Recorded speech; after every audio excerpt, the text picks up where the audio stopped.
Hello, everyone, and welcome back to Own Your Image, Effortless Style, Branding, and Extraordinary Confidence. I'm Deshante. I'm Kanae. And today we have with us Jaclyn Johnson. Hi, Jaclyn.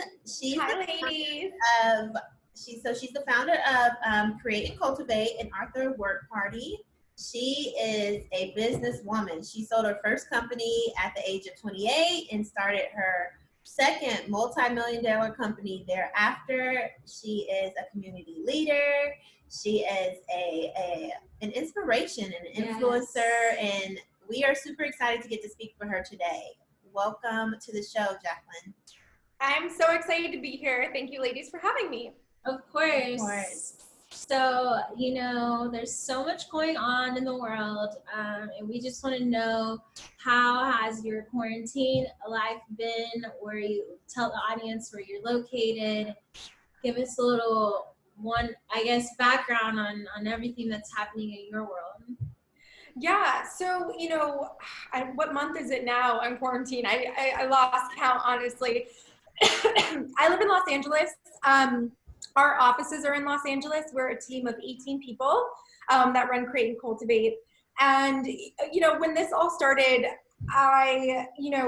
we started working from home. I think we thought maybe it would be a few weeks. I don't think we understood what was about to happen. And then once we did, we basically transitioned pretty quickly into all things digital. So, we are most well known for our events and offline events that we do, which are obviously all on hold right now. So we basically switched to digital pretty quickly and launched digital summits and digital resources online to help our community and really help small business owners and entrepreneurs who, for the first time, we're navigating something that no one could have predicted, and that we all are kind of navigating this new normal as business owners. And so we just started asking the questions that we were asking ourselves and tried to find the resources and experts to give that advice. So for us, it's been a pretty big transition. I think we've been working from home now for over 3 months. And I think for us, it's just been keeping the company going, keeping our audience informed as best we can, and supporting our small business community. So important, important, especially for small businesses. I think obviously small business has been hit the hardest. Yeah. And like you said, no one could have predicted this at all. So totally. And overwhelmingly, it's actually female-owned small businesses that are closing at record rates, which is upsetting because I think we've done so much work to get women-owned business to a good place. I just, for us, we just want to inspire people to keep going, keep trying. And, even if one door closes, another one opens, and just keep pushing women to go out there and chase their dreams, both big and small. That's good. That's good. Love that. So tell us a little bit about your brand. Yes. Yeah. So Create and Cultivate is an online platform and offline event series for women looking to create and cultivate the career of their dreams. We really focus on women at work. So whether you're the CEO of the company, whether you're in your first job, whether you just raised $2 million, whether you're completely bootstrapping and self-funded, we want to be a resource for women everywhere to get the information they need in a real talk way to help build their businesses and their career goals. It started because I'm now 35. I launched my first company when I was 23 and had no idea what I was doing and made a ton of mistakes. And did what a lot of people do when you were looking for information and Googled for help. And there was nothing out there that looked, felt, or spoke to me as a young female founder.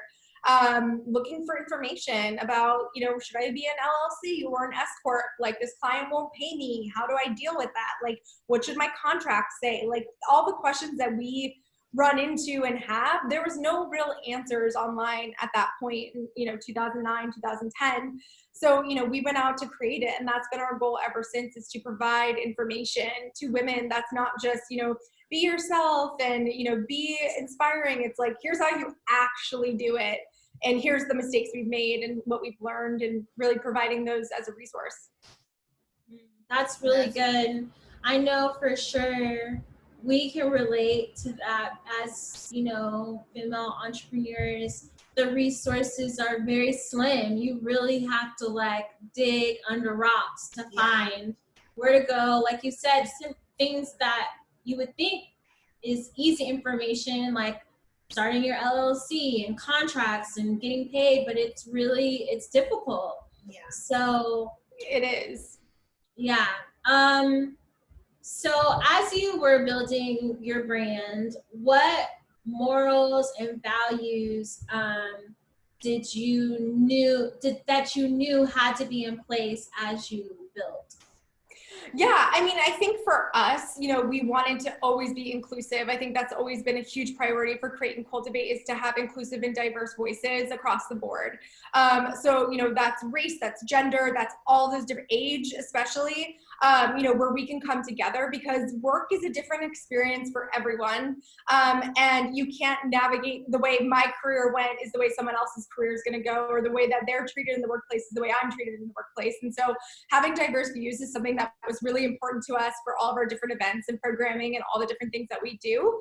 And also, I think what's really important to us is transparency. I think a lot of women get nervous to talk about money, you know, whether it's how much they're making or how much they paid for something or how much they're paying someone. And we've always, you know, wanted to be radically transparent in that, because I think it's the only way women can grow. I know for me, when I was running my first company, I was charging, it was like a marketing and events company, and I was charging anywhere between $3,000 to $5,000 a month for a retainer for clients for different services. And I thought that was great. You know, I was happy with that. And then I ended up talking to a friend of mine out of New York who had a very similar company. And she was like, oh yeah, well, we have $10,000 minimums for all of our clients. And I was like, what? Like, oh my God. I was like, am I not charging that much? And I remember my next client saying, okay, well, this is going to be 7,500. Like, I didn't even go to the full 10. I was like, 7,500, let's see what they say. And they were like, great. And I was like, oh my God, I've been undercharging for so long, but I wouldn't have known that if that woman didn't share with me what she had been charging. So I just think it's important to have those conversations as women with each other, to help each other grow as business women and grow revenue and grow wealth over time, so that more women can spend more money supporting women-owned businesses. So those are really the missions and values that, you know, drive us every day. I love that. Yeah, you guys are really pillars in the community. So if a brand is coming to you, can you kind of tell us a little bit about the process? Yeah, so, you know, a lot of our revenue comes from brand sponsorships and opportunities, and that ranges from really big companies and really small companies. And so brands will come to us and kind of have the conversation of saying, like, you know, we want to get in front of your audience, we want to do X, Y, and Z. And the way we approach sales and sponsorship is a tiered approach. So starting with a very small opportunity to a very large opportunity. And really, like, we work with brands big and small and what those opportunities are. So it could be anything from a, you know, blog post that we work with them on to a presenting level sponsorship. And, you know, anyone who's looking to get into that world of like brand sponsorships and brand deals, very beginning, when you're first starting out, it really is a numbers game, and you just have to reach out to as many brands that you think would resonate with your audience and vice versa as possible. And really, like, doing that deep LinkedIn stalking of like who is in charge of that. You know, I'm guilty of doing that, and it works, you know. So I think it's really just about getting that, you know, getting that work done, getting the volume of emails out. And all you need is one person to say yes. And you have one person to say yes, and you can create a case study, use that case study to bring in other people. So I think that's the way to kind of approach when it comes to like a sponsorship-led business. I think you gave a really great tip there too for the audience. Like, you have to dig in sometimes. Oh yeah. Really do your research and reach out to as many people as possible, because some people are going to say no, or some people aren't going to respond, but you just have to keep on reaching out to the people that you want to connect with for your business, and as clients or as customers or whatever it is that you may do, until you get that person that's going to say yes. You know? Right. Yes, and my team makes fun of me, but I'm like, follow up. Like, just keep following up with people, like to the point where I'm like basically a stalker. But I think it's just, and if they say no, then I'll like back off, but I'll follow up 6 months later and say, how's it going? Like, I don't know if you saw, but we did this and that. So I think you have to be super persistent when it comes to your business. Yeah, perseverance. Yes. Perseverance, tenacity, resilience, all of those things are so key. How do you feel like your personal image affects your branding and your business? Yeah, it's interesting because it's, you know, we're kind of living in this new world where like faces of the, you know, founders are the faces of their company. And for me, I take that as a great responsibility. I am very transparent about wanting to share the information that I've learned as I've built businesses. But I really want Create and Cultivate to like live beyond me. You know, it's really about the community and the people that we've brought together, who support us and, you know, kind of create those conversations. Because I know my narrative is not everyone's narrative, and I think it's important to tell other people's stories as well. But you know, for me, I'm a young female, well, young-ish, I guess, but I'm a young female founder. And you know, for me, it's just really important to be a leader and to be transparent and honest with my team. And like, even with everything that's going on with COVID-19, like I was the first person to say, like, you know, I'm figuring this out, and like I will keep you guys posted, and I'm working hard to keep everyone employed and like happy, and like, you know, I know there's a lot going on, but I think it's okay to be a transparent leader and to understand what you're good at and what you're not good at, and bring in people around you that are, you know, smarter than you and that understand things that you don't understand or aren't as good at down the line. But for me, you know, I'm an entrepreneur. I'm a small business owner. I bootstrap both my companies. Both have been self-funded. So I do understand that journey and struggle for business owners. But when it comes to things like raising money and things like that, I'm not the expert. So I bring in the people that can talk about that as well. That's good. That's really, really good. So this show is, you know, we're talking about branding, we're talking about confidence, we're also talking about style. So we want to move into that sector a little bit. And a question we have for you is, do you connect with the message when you look good, you feel good?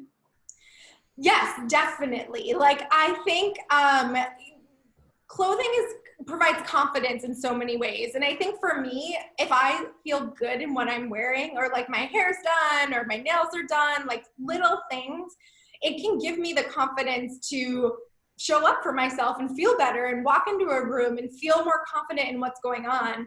And I think that's really important. I think you don't need to, I think style is personal. Like, I don't think you need to I don't spend a ton of money on clothes. Like it's funny because I think like as I've gotten older, I'm always like, oh, I should be shopping at, you know, this luxury store. I should get that bag. And like, I've still just always been like a Madewell Zara girl. Like, and it's so bad because I'm like, I should be like doing more things that are like elevated. But I think for me, it's just like what's comfortable for you. Like, I love like a utilitarian, I'm wearing like a utilitarian jumpsuit right now, but for me, it's like, that's my style, and it can be relaxed and it can be sweatpants, or it can be something like a nice blazer and a suit.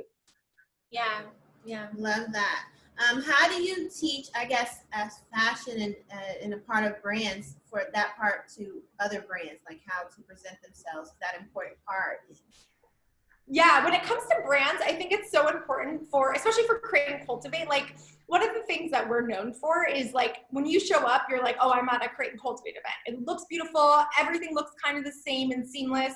And that's because we talk to our brand partners about how they should show up on site, because we want them to have a good experience also. Like, someone shows up and they have like a folding table and like nothing else, and like they're not going to feel confident, frankly, amongst all these other amazing integrations and things. And you don't have to spend a ton of money. It's just about being innovative and creative with like your space and the way you show up. That's really good. How you show up and being confident in that too, so you can deliver your best product, your best self, stand up and rise up for the occasion. Speaking on confidence, can you take us back to, I don't know, maybe 21-year-old Jaclyn to the 23-year-old Jaclyn, where you were like, okay, I'm getting ready to bootstrap my first business. How did you get to that point? Yeah, so it's actually an interesting story. So I was working in corporate. So I lived in New York. I was at a corporate job, had a corporate career, was doing really well there. The recession hit 2008, 2009. And I basically was let go of my job. And it was devastating. Like, I remember being like, oh my God, like, I'm the career girl. I've like been on this track. Like, this is what I was going to do. And, you know, it took me a couple months, but then I started doing my own thing, mostly freelancing before starting the company. And then taking the leap to start a company, I think, a lot of what my confidence was driven on was naivety, which honestly is like kind of an incredible asset when you're young, is not knowing what you don't know, and not being scared to fail. So, you know, the stakes when you're that age are pretty low, like especially if I'm starting, for me, like a business that was completely bootstrapped. Like, I didn't have a lot of money on the line. I was just like me, my computer, and like an idea. And then it obviously built up into more of a business. But for me, I think you have to be your biggest fan and biggest advocate. And so if you're going into something, you can't doubt yourself for a second. You have to understand and tell yourself that you are the expert, that you deserve to be here, you deserve to be in the room, you deserve to be commanding those types of prices, whatever it might be. I remember going into meetings with my male intern and like everyone thought he was my boss, like forever. And it was crazy, but it was like one of those things where I was like, I didn't care. I was ruthless. Like, I was always aggressive about my, you know, what I was doing, who I was working with, and why they should hire me. And you have to be that way. And like, look, there will be things that you experience along the way that will make you feel like, oh my God, I should just give up. That happened to me countless times. I mean, it still happens to me if I'm honest. And, you know, my parents are entrepreneurs, and my mom would always just tell me, you know, there's ebbs and flows to business, and you'll have a good month, you'll have a bad month, you'll have a good year, you'll have a bad year. And like, it's important to know that that's part of it. Like, it doesn't mean just because you have a bad year that you're done. So I think it's, especially this year, that's a good one. This is definitely the definition of a bad year. But I would say, like, you know, I think that's just important, you know, whether you're 21, 23, 27, 30, 50, walking into that room, if you don't believe in yourself, like, you'll never make it. Like, you have to have your own back all the time. Yeah, that's lots of great nuggets there. Really, really good. Yeah, and I love, you said that your parents were entrepreneurs. How did that impact you? Yeah. So my parents have been entrepreneurs my whole life, small business owners, and they work in like wholesale car industry, like something that's completely unsexy and I have like no idea about. But from a very young age, you know, I was stuffing envelopes in my mom's office. I was always around her. And I just like had such a strong work ethic from her and my dad. I mean, they'd be up and out the door at 6 a.m. every single day. And, you know, I saw them struggle and I saw them succeed. And I knew what it was like. And so from a very young age, I always had a million jobs. Like, I worked up at Air Republic in high school. I worked at a gym part-time. You know, I was you know, working in 9 different boutiques when I lived in New York. Like, I was just constantly working, because I liked having money. And for a long time, my mom always instilled in me, money is freedom. And like, the more money you have, you can get out of any circumstance that you don't want to be a part of. And you should never rely on someone else to hold the reins when it comes to your finances. And it was something that I took very seriously from like a young age. And so when you're an entrepreneur, you get to control the money, you get to control the business, you get to control a lot of that. And I think for me, that's where I felt the most comfortable in my business. Yeah. And you know, what's interesting about the money part too that I like to highlight is, like, even in a business, you know, like you said, though, you'll have good years, bad years financially as well. And you even have freedom even when your years are low. You know what I mean? Like, it teaches you how to budget. Yeah. Whereas maybe a job that's consistent, it's like you always know that money's coming in. But as an entrepreneur, you really learn how to budget and like put things in place and strategize. You know, really get strategy together. So that's a great note for the audience. Yes.